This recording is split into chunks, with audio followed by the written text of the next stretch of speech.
Hey, welcome to the Dr. Peace Show. This is Randall L. Kennison. I'm AKA Dr. Peace, and this is my guest today, Sabrina Walters. Thanks for being on the show today, Sabrina. Absolutely, my pleasure. So we're gonna dive in just a second. We're gonna be talking about what are some of the leading causes of divorce from your perspective, Sabrina, and then also how do we avoid that? How do we try and stay away from? How can we literally divorce-proof maybe our marriages? Wow, that's a really big question, but there's a lot of research behind this. I can't claim that I'm the researcher, but I do have a lot of the wisdom from those researchers, and I use it every day with my couples that I work with as a therapist. Yeah, so I know you're a big Gottman fan. You might share with our listeners, our viewers, a little bit about who he is and how he's kind of done some groundbreaking work in his Love Lab. Just maybe a brief intro to who he is and what he's about. Sure.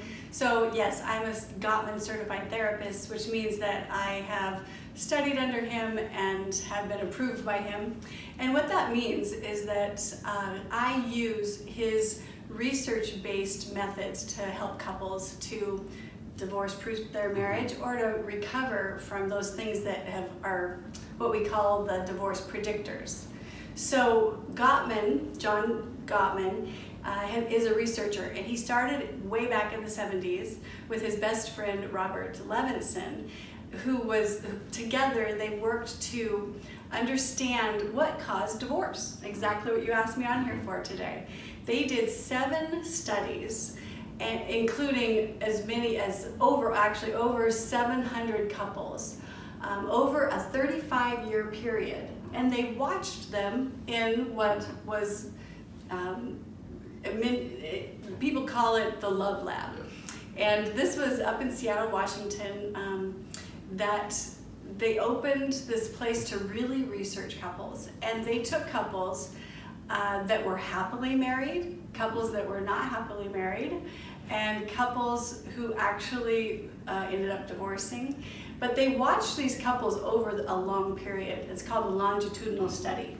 So upwards of 20 years, they studied these couples.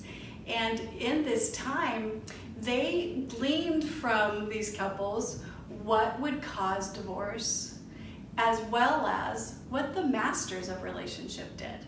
So the masters ended up being the ones that stayed together happily for many years. And so from those people, we learned what we can do as everyday couples and what therapists can do to sort of inject into relationships what needs to happen for them to become masterful. And it's kind of interesting. They found out some things that kind of surprised them, right? About like the differences between what you would think would be this perfect couple, right? That sometimes that wasn't really the perfect couple, right? And this one couple that he calls volatile, right? That you would think, man, these people are ready to divorce at any time, but they fought like crazy, but they also made up like crazy, right? Exactly. They knew how to repair. Exactly. And so he found out there wasn't just this one stereotypical couple, right? And so I think, to me, maybe we can just touch on that just a little bit, because I think it's helpful for people to know, like, there isn't this one size fits all, right? Exactly. It's actually kind of encouraging, right? Yeah, right. That a lot of different couples, they work together. So what he found is that actually couples who don't have any conflict, that's actually a sign of an ailing relationship. Couples need to have some kind of conflict in their relationship, but there's all different kinds of conflict. And some couples, it's called meta emotions, is how we deal with conflict or hard emotions.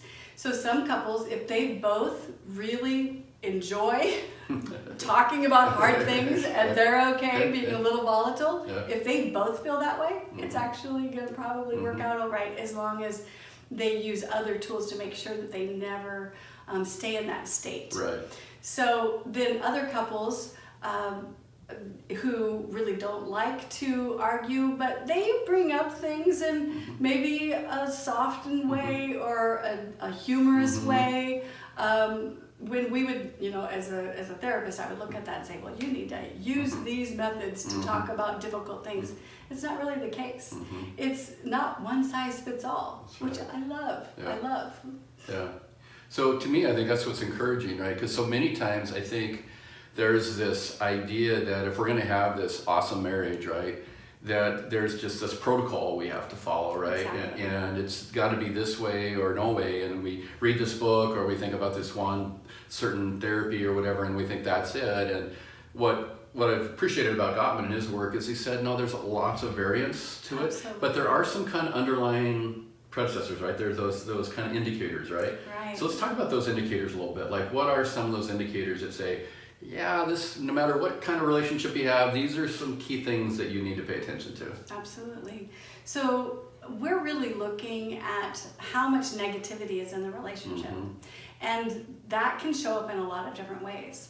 So we're really looking at, are the people flooded, and are they flooded a lot? Mm-hmm. And do they not know how to get out of that flooded state? Mm-hmm. Do they have what we call the Four Horsemen?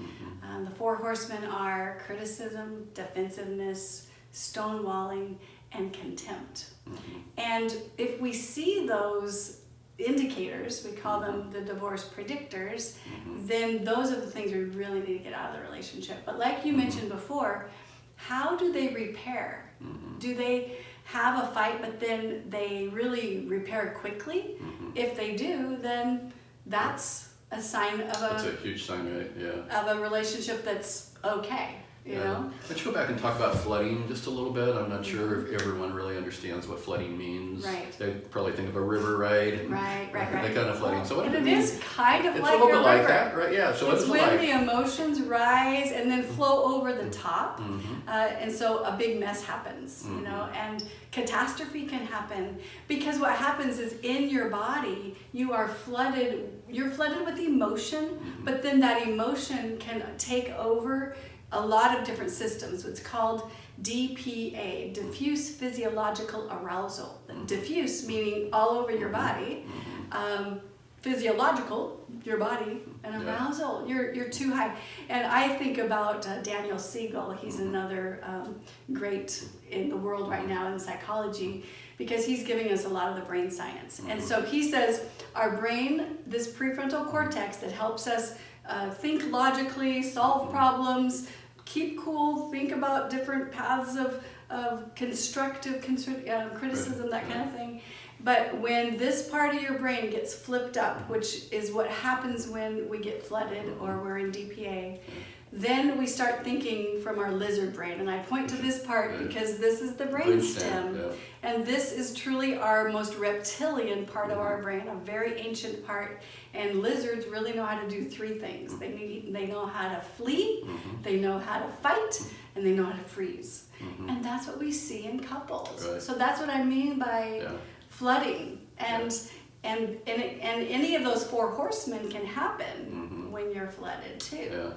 And you can trigger one another with those. Absolutely. So, Absolutely. you know, it's been my experience as a mediator. I've done over 1,000 divorces now, and you know, helped couples try to stay together for years before that. And it seems like of the four horsemen, if they reach the contempt level, is when it's really toxic. It's really, I find it very difficult to rescue a relationship if they've gone to where I really have contempt for my partner now. Yeah.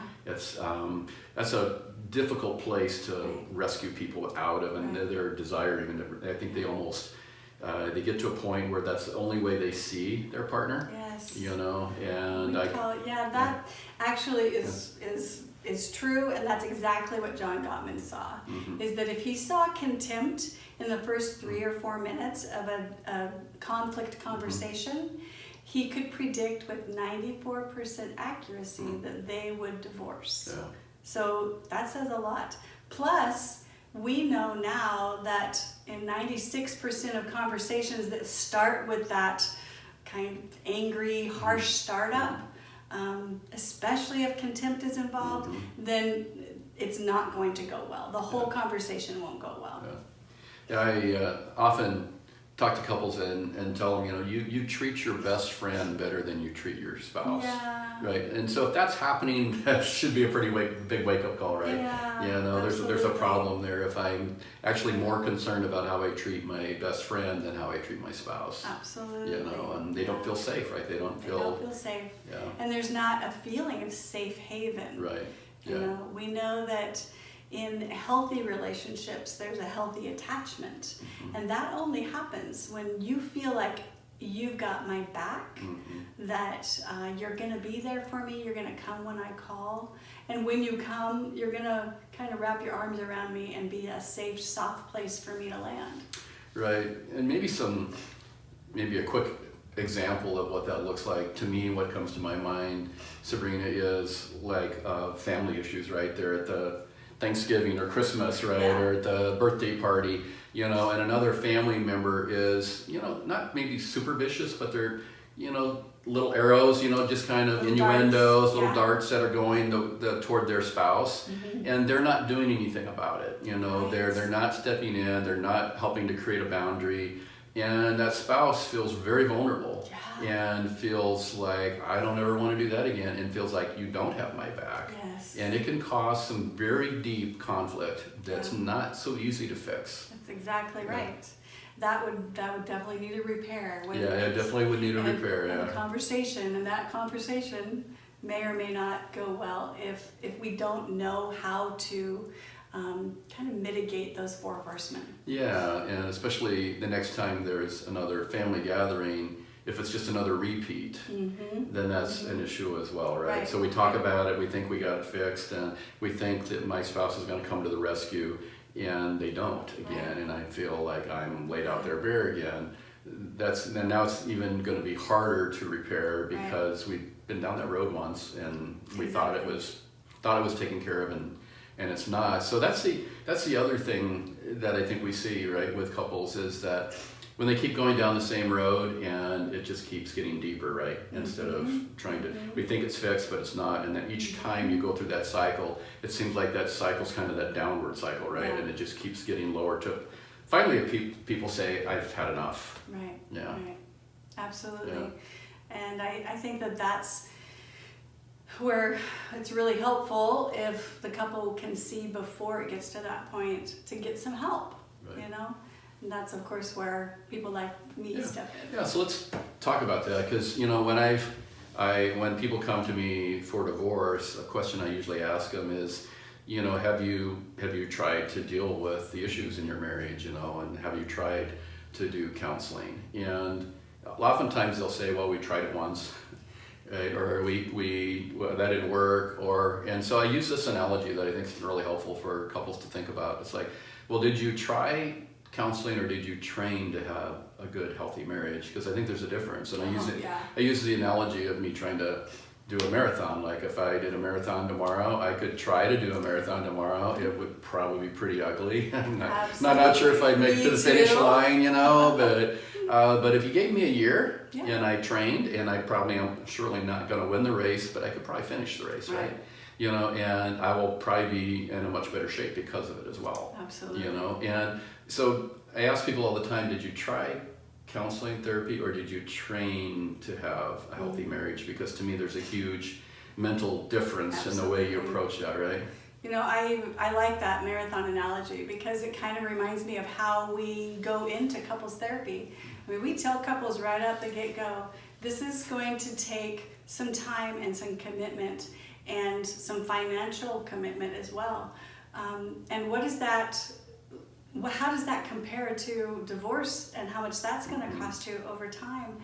And also that idea of training for a marathon is you really go after it for a good amount of months. I trained for a marathon once, and I trained hard for 4 months. But then the closer I got to it, because I was in a 6-month training, the closer I got to it, I actually started fading out and kind of spacing them out. And I found that was really helpful. We do that with couples too. So we mass as many as we can up front in that first 6 months, and then we start fading them out so that I'm kind of working myself out of a job. Right. I want to give them skills. I want them to practice in the safe haven of my office where it feels really safe to practice these new skills, and I want them to practice them over and over with me on the sideline. And I try to really be kind of a coach on the sideline, because I'm not running the marathon of their relationship. They are, but they do need me on the sidelines coaching them into a healthier way of communicating, especially during conflict. Yeah. I actually love it when people fight in front of me because Yes. can see the dynamic, right? Yeah, And absolutely. We here's- actually do that. We actually have them enact a conflict conversation for 10 minutes. I put pulsometers on them so I can tell if they're flooding. Yeah. Because if you're flooded, your heart rate goes goes up. above 100. Yeah. And I actually get to see it, and I also videotape them in that moment so that I can look back at it. I can see their body posture, their voice intonation, their facial expressions, all those things that John Gottman studied, and therefore I've learned how to really decode and what's really going on with the couple. So it's really helpful. Yeah. I mean, and actually divorce mediation, I can see I'll have couples that are doing really well, being very amicable, and then all of a sudden I call it hitting a landmine. And all somebody steps on and land that's landmine. Where it is. Boom! Wow. Okay, that's where that conflict points out, right? Okay, And it literally almost explodes in the room. Right? Yeah, absolutely. Yeah. So let's talk a little bit about what are some skills that are things that we can give as takeaways today for a couple that's maybe struggling a little bit? Like, what are a couple key takeaways of, now we've identified some of those things, that may be us, but what are some, obviously therapy's going to be a long-term, really helpful piece, but if there's, maybe they're not quite down the road of, the Four Horsemen yet, but they're dipping the water a little bit, so what are some preventive things that could be helpful for takeaways from them? Well, I think it is important to look at the Four Horsemen because we all have the Four Horsemen in our relationship. When I first, went to a Gottman training, it was like, oh man, I got that one, I got that one, I do that one, and my husband does that one really, really well.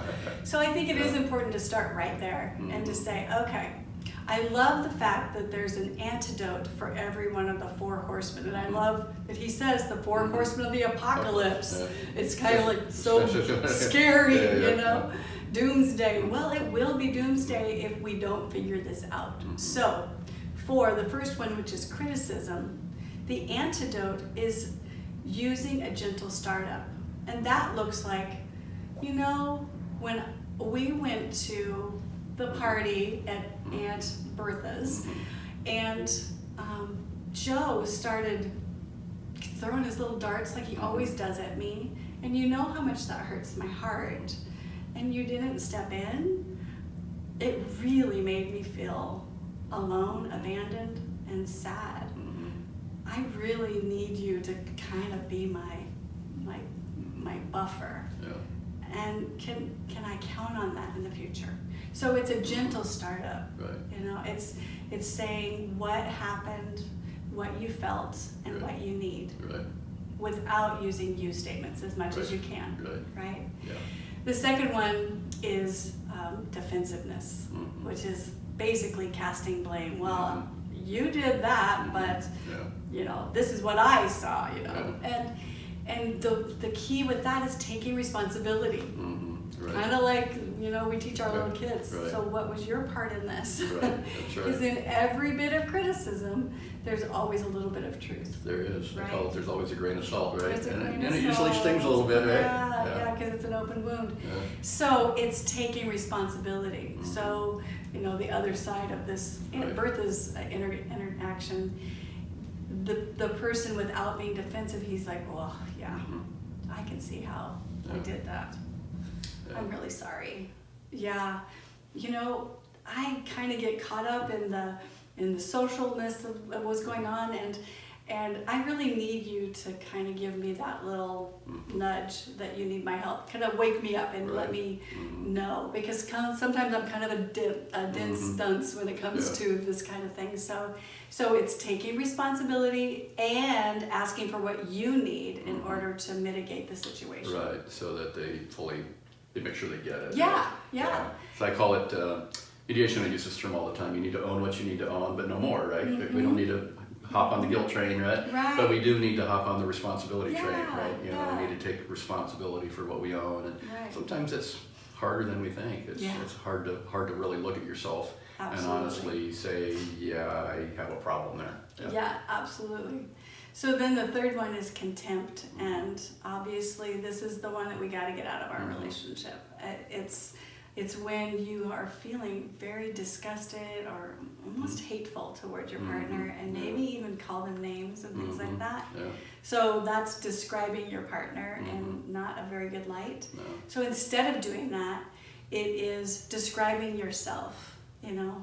So in that situation, Aunt Bertha's, I could have been like, you are such an idiot. You didn't even see what was going on. Instead, I felt really alone and abandoned. I really, really need you to be there for me, to have my back.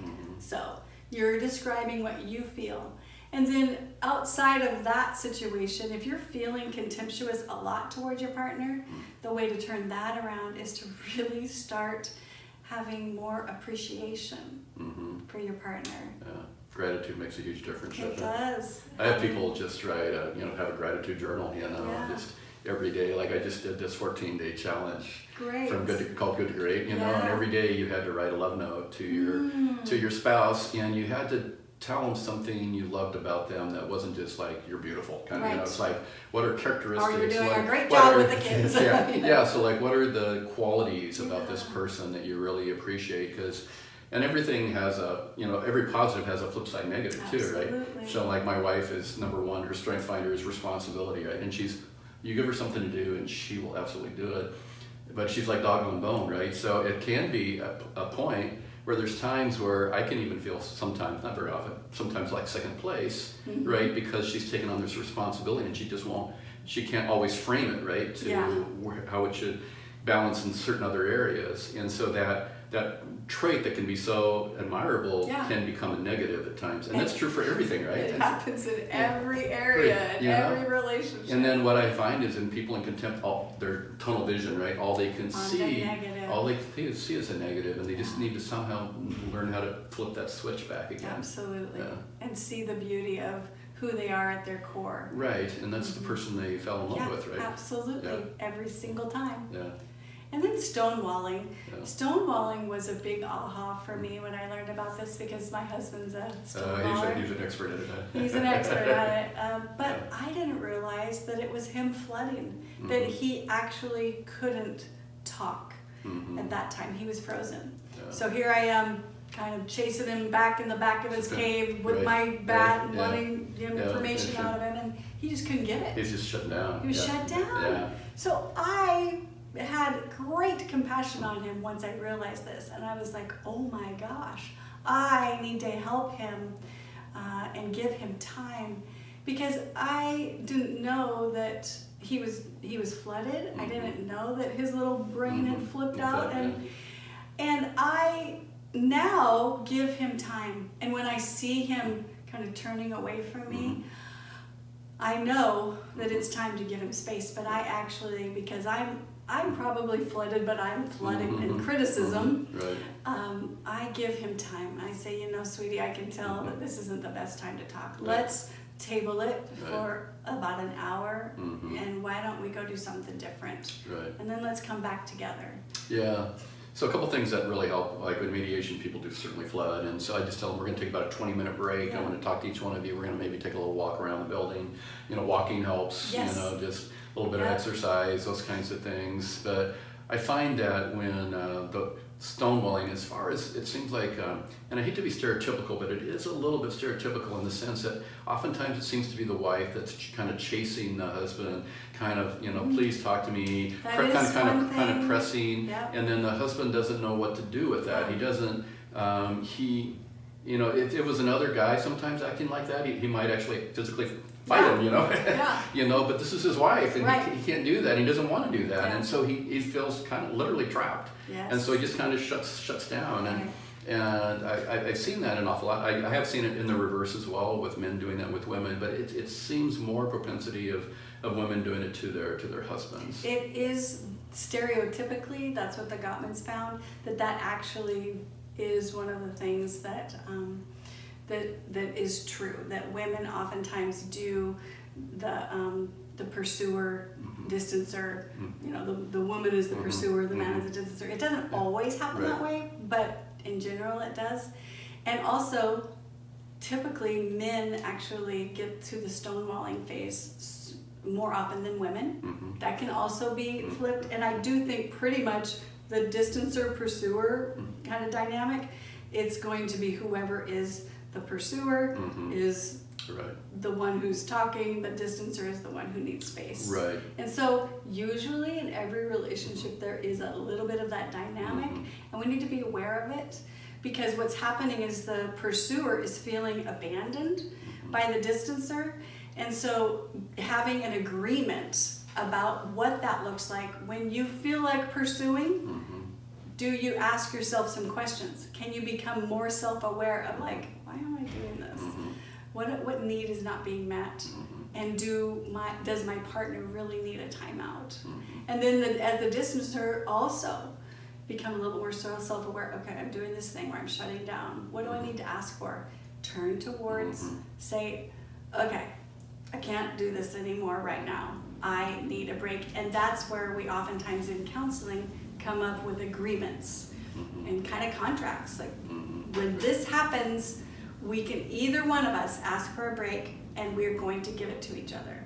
Now, we really believe that longer than 24 hours is too long. But you absolutely need time for the adrenaline and the cortisol to literally get out of your bloodstream, pass through your kidneys and out of your body. Literally, it needs to. So you've got to give your body. And those of us who are a little older take time. And men actually take time longer than women. Yeah, because we're a little bit of adrenaline junkies a little bit. I think so. I mean, I'm not quite sure why, but I know that came up in the Gottman studies as well. So having compassion on each other and how we flood and how we can get out of that flooded state is so important. I tell people all the time that, what's great is hopeful is that either party, if they have enough awareness, can stop it, right? They don't have to be in the cycle. That's right. One person has the power to change the cycle, right? And so that's, to me, really hopeful, even because you're not going to do it perfect, right? No, and never. The key's got to be, like, even when we do blow it, that we do know that we've learned how to repair. And the couples that don't learn how to repair are the ones that are probably destined for divorce. It's going to be really hard for them to keep any kind of intimacy and any kind of even friendship if there's constant disrepair. You know what I loved in some of the videos of the Love Lab is in the Masters is the repairs would be like, they'd be fighting and having an argument, and then one of them would be like, hey, did you hear that we're going to have rain for 3 days? And you're like, that's not a healthy way to deal with it. Like, that's what they do. It works. It's a version. Or like, I know I'm really bad at that. And laughing at themselves, inserting some humor. All of those things are good ways to repair. I just love that there's literally hundreds of ways. There's not just one way fits all, and you've got to learn this way in order to make it work. I found in my mediation, what I've learned through that is that it's, perspective and context are two huge pieces that if you gain, and Ray and Fisher talk about going to the balcony, so in other words, gaining perspective. So like if you're in a crowded room, right, you can't really see everything going on in the room. But if you go to the balcony, you can observe everything that's going on in the room, right? Lovely. I love that. When you're in the midst of the fight, when you're in the midst of it, it's really hard to gain perspective because you get tunnel vision and again you're flooded, and all of a sudden everything starts shutting down. You get lizard mode, and and if you can just step away enough, that's why to me that timeout helps you not only just to level your brain hormones and all, but it's a great time to gain perspective if you allow yourself to do that. To get some air, literally and figuratively, and get some perspective. I love that. And unless you can really understand your partner's perspective, you really can't come up with a mediation, can you? No. You can't come up with a compromise. It takes two people to really. And you have to feel their feelings and hear their heart. It's not just facts, right? So we need to kind of wrap up, Sabrina. So if there's just one thing you'd want to leave with people today to help divorce-proof their marriage, what would be like the one thing you'd really want them to take away from this? I think the one thing would be to make conflicts a little bit more positive. Lower the negativity and raise the positivity even during conflict. That to me, that's it. Yeah. And then raise positivity all around. Yeah, I would concur with that. Conflict is my world, and everyone's going to have conflict. If you don't have conflict, that's actually a problem, right? It's how you deal with the conflict is what makes it either a positive or a negative, and it's either a part of your growth and how you understand each other better, or it becomes this negative thing that Gottman talks about, and all the Four Horsemen kind of actually really flow from that in one way or another. Absolutely. Yeah. So healthy conflict is just a huge piece of your relationship, and learning how to do that well will be one of the best things you can probably do for your relationship. Absolutely. Yeah. So tell us, how do we get a hold of you? Do you have Twitter? Do you have an email? Or any way people want it? But you can find it all at corevaluescounseling.com. Okay, Core Values, and that's in Hillsborough. Right. Oregon. We have our actual office in Hillsborough. We do conferences outside of Newburgh at the Dream Givers Inn. For couples, we do equine assisted therapy out in Newburgh as well. So we got a lot of things going on, and you can find it all on the web. Yeah, cool. Well, thanks for being with us today, and wish you the very best, and thanks for being part of it. Thank you for inviting me. I really appreciate it.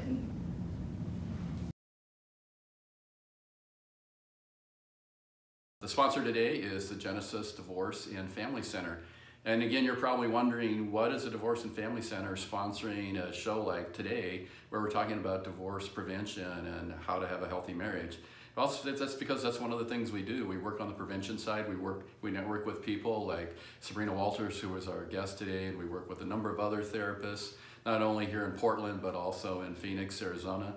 And if you do need a divorce, we want to get you on the other side of that as peacefully as possible, help you save a ton of money. We save people thousands of dollars every year. And then if it's post-divorce and you are dealing with some issues with an ex, parenting issues, other issues, parenting plan modifications, other kinds of things, even divorce recovery, we're there to help you as well. So again, today's podcast is sponsored by the Genesis Divorce and Family Center, both in Portland, Oregon, and in Phoenix, Arizona. Thanks for listening.